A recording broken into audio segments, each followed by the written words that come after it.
Então, bom dia a todos. Meu nome é André Pacheco, dando continuidade às reuniões semanais.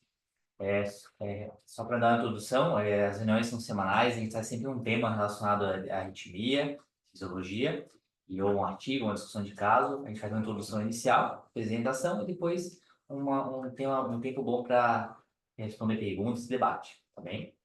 Então, hoje eu trouxe um tema sobre cardiomiorabulação, o que o clínico precisa saber. Basicamente, eu vou apresentar uma diretriz recente que saiu agora europeia sobre cardiorregulação, tratamento da síncope reflexa e arritmias funcionais. Então, uma diretriz importante europeia, junto com a americana, junto com a América Latina. Então, é isso que a gente vai comentar hoje. Então, como introdução, a gente sabe que a cardiorregulação ela é uma alternativa ao marcapasso em casos selecionados de síncope reflexa vasovagal e também a bradicardias e bloqueios AVs de origem funcional, extrínseco, né, de origem vagal. Ela foi introduzida a técnica há algumas décadas atrás, início da década do ano 2000, com o Dr. Pachon, em São Paulo, um brasileiro, e isso evoluiu muito nas últimas décadas, né? Tem cada vez, o mundo todo avançado a técnica de formas diferentes de fazer essa ablação. Então, inicialmente, foi visto que, para fazer a ablação de fibrilação atrial, havia já uma ablação do sistema nervoso parasimpático, e a partir daí foi se desenvolvendo, investigando, e hoje se usa também para outras condições de hipervacotomia, né? E o objetivo principal é fazer uma denervação parasimpática. Então, só relembrando rapidamente aqui da sistema nervoso autônomo, né? Então, o sistema simpático, parasimpático, a gente conhece. Quando o sistema nervoso parasimpático, a gente tem o sistema nervoso parasimpático extrínseco, que é do nervo vago, né? E a parte intrínseca, que é dos plexos ganglionares dentro do coração.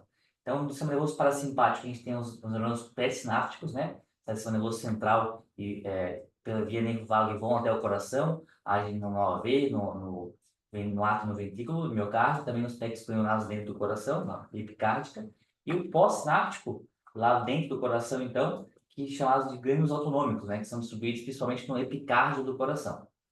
Mais especificamente, a gente vê lá dentro do coração, que esses gânglios cardíacos intrínsecos, eles se acumulam em clusters, em acúmulos de inervação, chamados esses plexos ganglionados, que são pequenos pontos onde tem uma inervação bem grande, né, intrínseca, na gordura principalmente epicárdica. Eles fazem uma integração tanto no nó do AV quanto no nó do sinoatrial. Então, a cardioablação, basicamente, o objetivo é interromper esse excesso de cardioinibição, atenuando essa inervação vagal, fazendo uma ablação por radiofrequência nesses plexos ganglionados dentro do coração, né, via endomiocárdio, mas tentando atingir lá o epicárdio, onde estão esses gânglios, os plexos ganglionados.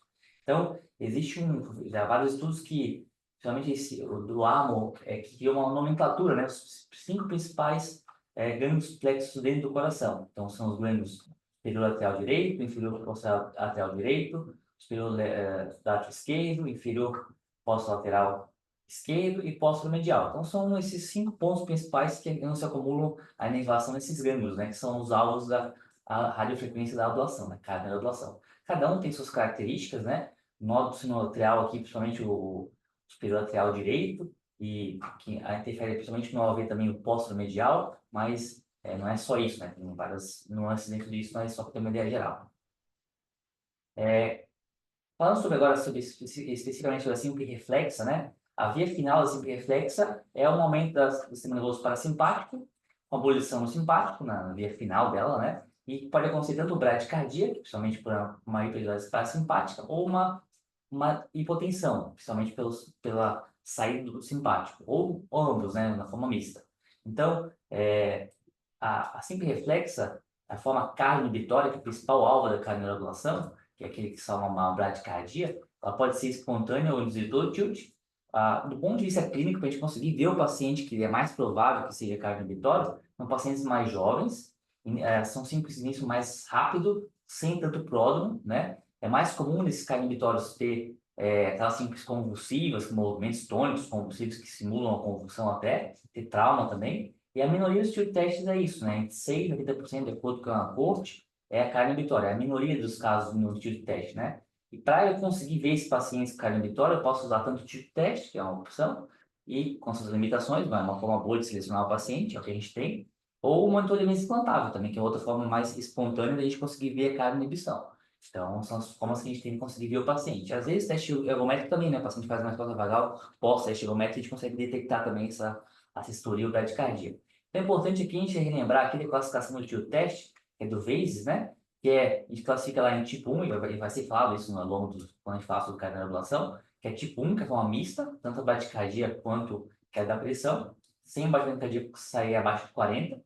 A tipo 2, que tem carga inibitória, pode ser com ou sem a sistolia. A 2A é sem a sistolia, a frequência cardíaca cai abaixo de 40, mas sem a sistolia. A tipo 2B, que é a principal realmente carga inibitória de verdade mesmo, é que tem a sistolia, que tem uma sistolia de pelo menos 3 segundos. Essa que é a mais indicativa realmente de ter uma ativação parasimpática, que a cardiovasculação pode agir ainda melhor. E a tipo 3, que é puramente vasodepressora, que só a pressão cai, que é o tipo de resposta que é o que menos se beneficia, porque a canalização age só no batimento cardíaco, nos glândulos, né? Então, tipo 3, que é a vasodepressora, só a pressão cai, se é uma queda de frequência cardíaca, então é o menos indicado aí nesse contexto, para cardiovasculação. Então, a cardiovasculação, então, é uma alternativa ao marca-passo, porque, veja, é indicado o marca-passo assim, reflexo na minoria dos pacientes, né? Com as formas mais graves, com trauma, aqueles pacientes que não têm pródromo, que não conseguem proteger, que bate, né? Ou atividade de alto risco. Então, nesse caso aí que entra a opção do marca-passo. Então, é indicado o marca-passo, a gente sabe que pacientes com acima de 40 anos, simples graves, refratárias, né? As diretrizes indicam isso, ou espontaneamente no looper, ou no motor implantável, ou no tio teste, para as 2B. Porém, a gente sabe que nem todo mundo se beneficia do marca-passo, muita gente põe o marca-passo segue de manhã, uma percentual aí varia entre 12% a 25%, porque também tem vasodepressão junto, não é? Pacientes que colocam o marca-passo e a componente vasodepressor, de que a depressão continua, né? Então, mesmo com o marca-passo, segue desmaiando em alguns casos. Então, não é uma solução também nesse cenário, né? E não tem dados também com marca-passo abaixo de 40 anos. Então, pacientes jovens com astolia, colocar o marca-passo abaixo de 40 anos, nem tem estudo também que mostra isso. E é muito jovem, exposto a complicações. Aí que tem, é o campo que veio a cardiovasculação para tentar ajudar os pacientes nesse cenário, né? Então, a nossa diretriz brasileira também, do Alexandre Autor também, abaixo, é indicado marca-passo em pausa vagal acima de 40 anos, com pausa sintomática maior que 3 segundos, ou pausa maior que 3 segundos assintomática, nosso sinusal também. Simples recorrente maior que 40 anos também, um BAV, inclusive um teste de inclinação, indicação 2B. Então, esse paciente que a gente quer oferecer uma alternativa ao marca-passo, né? Então, o que a gente tem dados nesse paciente reflexo, tem uma meta-análise recente, de 2022, 14 estudos, 405 pacientes, a média idade de 40 anos, que a forma carne inibitória foi em 66%, porém, eu trouxe esse slide para mostrar que nem só a carne inibitória que se beneficia, né? Essa meta-análise, é a maior meta-análise que tem, 31% foram a forma mista, também tem carne inibição mais que é a depressão junto. Então, não é só a carne inibitória pura que foi nos estudos, tem dados já de eficácia também na forma mista. A vasopressora foi a minoria, só 2% dos casos, né? E a taxa de recorrência de desmaio, livre de desmaio, foi 92%. É uma taxa bem alta de ficar sem desmaio, né? Somente 8% dos casos recorreram nessa meta-análise. Então, tem uma eficácia aí bem estabelecida. E essa análise mostrou também que a abordagem do ato direito, comparado com o ato esquerdo ou biatrial, quem mexeu só no ato direito, na ablação, teve mais recorrência, né? Mas o principal dado é que também tem dado sua forma mista também, apesar de ter um componente vasodepressor também associado. Então, todos os pacientes para cardiovasculação, eles fazem um teste de atropina, porque a atropina a gente sabe que é um vagolítico, então se a pessoa responde à atropina, é como se simulasse o efeito da cardiovasculação, né? Então, todos os casos pode ser candidato ao procedimento quando responde à atropina, ou seja, faz injeção endovenosa, a gente vê um aumento de pelo menos 25% da frequência cardíaca, ou um intervalo PR prolongado, ele tem que melhorar com a atropina. Então, uma pré-seleção dos pacientes ser responsível à atropina, né? Se não for responsivo, não é indicado, porque a tendência é não responder à canalização também. Então, o único estado clínico randomizado com esse cenário foi esse de 2023, da Polônia, né, do Dr. Piotrowski, que comparou canalização versus tratamento não farmacológico, pacientes com carga inibitória, sempre reflexa carga inibitória. Por poucos pacientes, né, só 24 pacientes em cada grupo, 2 anos de follow-up, todos responsivos à atropina, que fizeram teste interno de inclusão, constava que respondia à atropina, mostrou lá uma diferença grande, né? Grupo que livre de desmaio da ablação foi 92% versus 46% em 2 anos no grupo não ablação. A qualidade de vida também melhorou bastante. Então, o randomizado que tem, por enquanto, é esse, né? Então, é algum dado que a gente tem. Então, a diretriz então, europeia, que a gente está falando agora, ela, de que recomendação prática para os clínicos, né, para a gente, ele colocou lá, de cima para baixo, né, pacientes abaixo de 60 anos, acima de 60 anos não tem estudo, não tem evidência que funciona, com presumida síndrome reflexa, lógico, né, excluído pausas de causa estrutural, excluído doença cardíaca estrutural, pacientes que falharam no tratamento convencional, então são pacientes refratários ou graves, né, com simples, que não consegue epidizer, com traumas simples graves, né? Então, um potencial candidato para candidato à ablação. Já entra por aí. Depois, candidato à ablação, faz os testes funcionais autonômicos, que inclui o tilt teste, passagem de carotídeo, e bota também alguns testes autonômicos também, Valsalva e outros também. Mapa 24 horas. Se o paciente tiver realmente uma simples reflexa assistólica maior que 3 segundos durante o tilt, é favorável à candidato. Se tem algum sinal que a pressão também caiu, uma suspeita de hipotensão, por exemplo, os dados são menos robustos, né? Então, a dica é bem conservadora, ela só indica, nessa diretriz que a gente está falando, para pacientes com assistolia. Pacientes com carne inibitória que não tem assistolia, que só a frequência cardíaca cai, mas sem assistolia, ele fala que não tem tanto dado, que pode, e nesse cenário a vasodepressão pode também agir, então às vezes é um pouco conservador e não indicar fora da sistolia. Então é um pouquinho diferente do que outros autores. Então, se não conseguiu detectar aqui no tio teste, nos testes autonômicos, partir para o monitoramento implantável, né, que não foi diagnóstico. Então, o terceiro passo aqui, o segundo passo, no caso, é colocar o monitoramento implantável, e aí sim, se pegar uma sistolia maior que 3 segundos com síncope, ou assintomático mais de 6 segundos, aí sim encaminhar para a canalização pacientes nesse cenário. Então, ele não bota uma recomendação muito grande, assim, coloca só esse fluxograma, deixa meio aberto, assim, que você pode encaminhar, né, nesse cenário, nessas duas opções. Então, outro autor aqui, o nosso chefe do Dávila, autor também desse trabalho, o Dr. Tolga, que estuda muito isso aí, eles colocaram uma recomendação também, agora recém, 2022, um pouco mais clara, assim, coloca lá, simples vasovagal refratário e recorrente, né, sempre assim, nunca como primeira escolha, mas como é refratário simples graves, né, pós também tem farmacológico.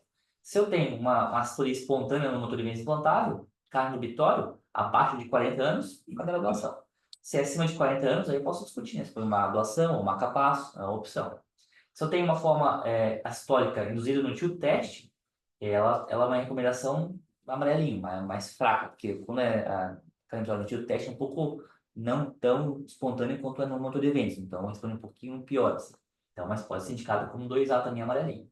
Se é uma forma mista, primeiro eu tento medicação a mais, não oncológica, se não responder seguir desmaiando, aí eu posso indicar candidação também na forma mista. Na forma vasodepressora, que é só pressão cai, aí sim não se indica, porque aí não tem realmente dados que possam corroborar a indicação. Então, falamos sobre síndrome reflexa. Agora, outra parte disso, que é a canalização no tratamento das arritmias funcionais, né, que induzidas pelo mesmo lado. Então, essas bradicardias funcionais é uma bradicardia que ocorre por influência parasimpática. A característica disso é subitamente mudar a condição AV. A condição AV está normal, demora para outras intermitentemente, muda. E a característica disso é que antes do bloqueio AV, tem uma lentificação do nó sinusal, as PPs vão alargando, né, vão ficando mais lentos. Também o TR também pode ficando mais lento antes do bloqueio. Então, eu trouxe aqui uma fotinha para mostrar aqui, né, um exemplo, que a gente vê que a frequência cardíaca vai indo aqui, as ondas P's vão se lentificando, né, no sinusal. O PR também parece que vai aumentando um pouquinho, alargando, e depois tem um BAV. Então, essa é uma característica do bloqueio AV de origem funcional e vagal. Então, um pequeno grupo de pacientes, né, não é muito, e eles geralmente têm pródromos antes da síncope também, eles têm ou baresia sinusal ou BAV nesse cenário. Eles ocorrem mais em repouso, durante o sono, com o próprio teste provocativo de tio teste do auxílio carotídeo. No exercício físico eles aparecem. Se começa a aparecer no exercício físico, ou pior, o exercício físico sugere mais uma causa intrínseca, né, e não funcional. Então, para dizer que isso aqui eu tenho que descartar completamente, porque não tem esse sistema de condução. Então, sempre tem que descartar isso antes de poder falar que é extrínseco ou funcional. Ok, aquele exemplo, tem uma tabelinha que mostra as diferenças, né, entre assim, que intrínseca versus reflexa, né, vagal, principalmente aqui em termos de história clínica, né? A vagal tem pródromos para longo de desmaios, sem doença cardíaca estrutural geralmente, qualquer idade, mais jovens principalmente. No tio teste costuma dar positivo, se é fisiológico negativo, né? Massagem circulativa pode dar positivo, então tem que diferenciar a causa intrínseca de funcional. Isso é importante porque pacientes mais jovens, abaixo de 40 anos, por exemplo, colocar um marca-passo muito jovem, exposto a muito tempo de complicações do marca-passo, complicações de infecção, como a gente conhece, do eletrodo. Então, a ideia é tentar ser uma alternativa ao marca-passo nesse cenário, né? Então, sempre para diferenciar, é obrigatório fazer o teste de atropina, tem que responder a atropina, pelo menos a frequência cardíaca aumentar mais que 25%, ou frequência cardíaca mais que 90%. Esses testes de estresse, né, sempre tem que responder essas duas coisas, né, para se chamar de funcional, e sempre também fazer isso fisiológico para descartar doença infra ou intersticiana. Sempre faz esses testes antes para poder dizer isso aí. Então, uma maior coisa que tem sobre isso, o Dr. Tolko aqui em 2022, 2021, que ele fez lá 241 pacientes com uma suspeita de bloqueio funcional, chegou em 31 pacientes que realmente eram, né, após fazer lá Holter, teste de atropina, teste fisiológico, só 31 pacientes desses 241 se chamou de funcional. Nesse grupo que eu fiz essa ablação, câmera ablação, mostrou que o follow-up de 19 meses, poucas recorrências, né? O bloqueio recorreu em 2 pacientes de 30 e 3, 9,6% de marca-passo na evolução, uma taxa livre de bastante grande de eficácia aqui em 2 anos, né? Só que na diretriz, eles colocam que está muito começando esse procedimento. Eles colocam que os dados são muito iniciais, que não tem nenhum trial randomizado ainda sobre isso. A diretriz europeia ela é mais cautelosa, né? Elas colocam que, até o momento, esse procedimento para esse cenário de bloqueio AV funcional seria só mais investigacional, sai randomizado ainda. Então não dá nenhuma recomendação prática ainda para a gente indicar pela falta de evidências mais robustas, né? Então, a diretriz é mais conservadora. Já lá o grupo do Totoga, ele indica essa canalização nesse cenário que a gente comentou, né? Pacientes com suspeita de ser funcional, em que eu descartei causa intrínseca, né? Se for intrínseca, eu capaz, faço teste de tropinas, teste ergométrico, teste fisiológico, se eu consigo detectar que realmente não é estrutural, sem condição, eu posso indicar a canalização como uma alternativa ao marca-passo. Então, ainda assim, sobre a questão mais técnica da doação, né? Então, o principal foco aqui hoje é como selecionar os pacientes, né? Quais pacientes que poderiam ser candidatos a carta de doação, que é esse cenário que a gente comentou até agora. Pacientes com reflexo, carne inibitória ou mista, em alguns casos, e esses desbloqueios AVs funcionais, né? Que respondem à atropina, tem essa questão de descartar a doença estrutural. Então, em termos da doação em si, aqueles textos ganglionares, eles podem ser... Começar, então. Opa! Eu fechei. Então, em termos da ablação tecnicamente falando, aqueles textos ganglionários eles podem ser usados de várias formas, né? Tem se desenvolvido muitas técnicas, né? Diversos autores têm se desenvolvido, o Dr. Paixão lá usa um estimulador, uma análise espectral, depois o Dr. Toga fez uma ablação mais anatômica, então você está desenvolvendo muito isso, né? Ela pode ser feita com estimulação de alta frequência, baseado em eletrogramas fracionados, ou só anatômico, naqueles plexos puramente anatômicos, ou uma mistura disso, né? Então, tem várias técnicas de acesso, pode ser tanto pelo lado direito, lado esquerdo, ou bilateral. Eu até pedir opinião do pessoal faz para ver como é que está fazem aqui no serviço exatamente. E uma meta-análise, aquela que a gente mostrou que não teve muita diferença entre qual abordagem dos médicos coronários, mas não houve diferença em termos de desfecho, mas foi uma meta-análise com não tantos pacientes, né? Então, isso vai se desenvolvendo cada vez mais. Os endpoints do procedimento, que é uma coisa importante, né? Ver como que respondeu ou não, depende muito do método, né? Tem na vasovagal, após cada procedimento é feito teste de atropina de novo, para ver se realmente tem um sinal que não está mais respondendo a atropina, que é importante para a gente ver se está denervado ou não, né? Se responde a atropina ainda é porque não está bem denervado. Então, no vasovagal tem lá alguns critérios, né? De aumentar a frequência cardíaca, no bloqueio AV, para o cítico persistente também tem alguns critérios que usam para ver se a gente logo após o procedimento, foi efetivo ou não. Não vou detalhar muito sobre isso. Em termos de risco, né, procedimento, a segurança do procedimento. Em termos a curto prazo, o risco da ablação em si, da técnica, é um acesso igual de ablação de FA. Então, risco de complicação, perfuração, derrame, são os mesmos da FA, né? Mas em termos do procedimento específico da canalização, Há aumento da frequência cardíaca pós-procedimento, né?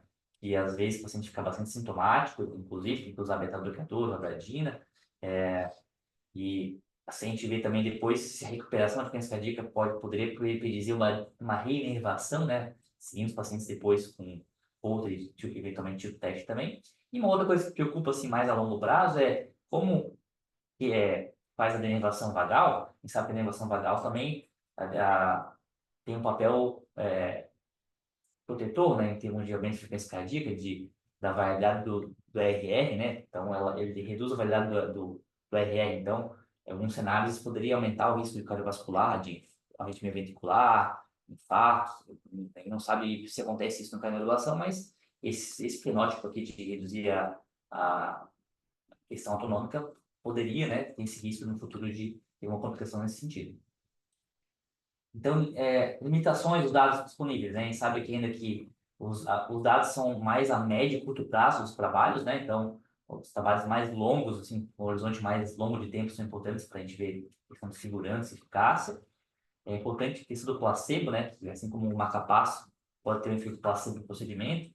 Então, é importante fazer trabalhos também com um grupo controle, né? Um grupo sham procedure, um procedimento falso, né? Para comparar realmente se esse efeito placebo ou não. Mas o bom é que já tem vários estudos em andamento aí randomizados comparando a canalização com marca-passo e também com a canalização versus o sham procedure, né? Que é o procedimento que é falso, né? Para comparar realmente se tem efeito placebo ou não. Esses pacientes são sujeitos a mais também esse efeito placebo, né? Então, obrigado.